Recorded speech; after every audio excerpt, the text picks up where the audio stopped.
first off, buddy, detail this reimagining of your YMCA's day camp property and what all does this project entail? Great. Well, thanks, John. I appreciate the question. I appreciate the opportunity to speak here today. We took a traditionally old 8 to 10 week day camp and we transformed it into a year-round program center and really a place where families can gather and really a chance for us to connect to the local communities.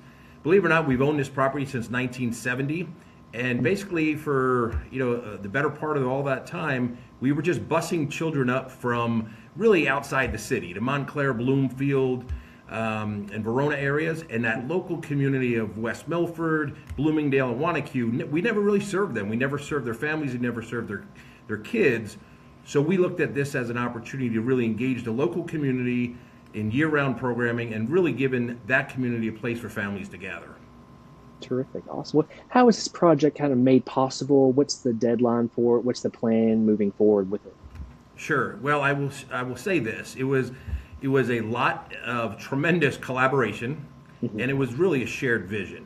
We really took the time to understand what we've been doing for decades and what gaps we were hitting and what gaps we're missing. And we really engaged the local community. We talked to all of our stakeholders, whether it be our board, our staff, our program participants, members of that community, members of the community that we were busing up there, and just looking and saying, what is needed? What does the community need?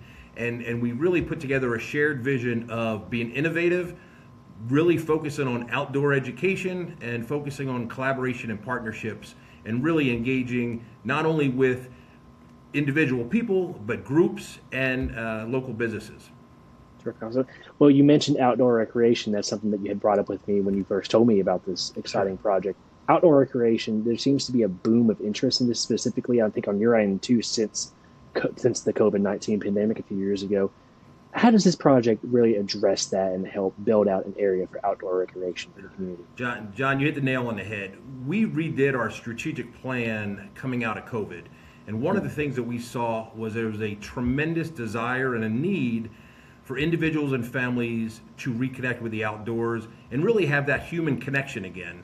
So what we saw and our parents were begging us to do is get the children away from the screens, get them out, connecting with the environment, learn some new skills, meet some new friends, make memories that'll last a lifetime. And as we started doing that, incorporating that with kids, we found out through family days and through other activities, that's what the adults were looking for as well. And it really changed the concept of outdoor education and bringing people together in an outdoor setting in a safe, welcoming environment to where all people feel welcomed, all people feel safe, and they all feel inspired to just be out and connect with other people in an outdoor environment. So it's been fantastic for us. Awesome. Well, obviously, as CEO, just discuss your excitement for this new development and what it could possibly mean for your YMCA and also for the community at large. Yeah, well, John, first of all, I'm very, very proud of this project. I'm proud of the work my team did. We put a lot of work into it. This was not a buddy project. This was a team effort. I'm really proud of what our board and the way this community came together.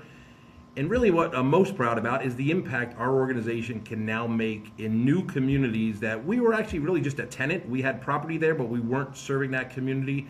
And now we're truly engulfed and ingrained in the fabric of that community. We've brought partners together, we brought schools together, we brought scout groups together, we brought individuals together, and most importantly, we brought families and children together around a common theme, around an outdoor education center, around a safe place where people just want to come and gather and connect with one another. So that's what I'm most proud of, is the fact that we're truly impacting the communities now that we're serving. Terrific. Awesome.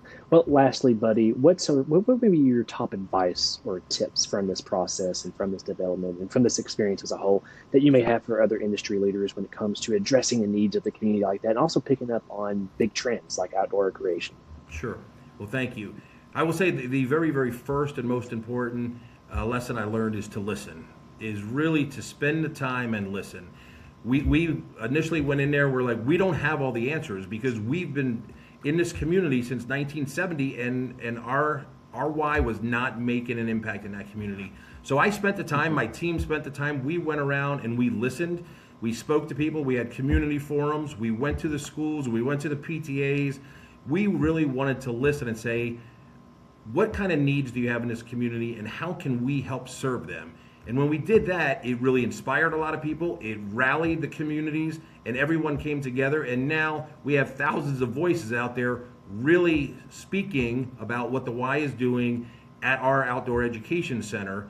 And you know what? It's brought a lot of great partnerships to us too. A great example of that is Montclair State University has now started we have an environmental education through the Earth Sciences program where we have internships up there. So we're not only teaching young children about environmental education, but we're also now a site developing new leaders that are going to be the educators in that field as well.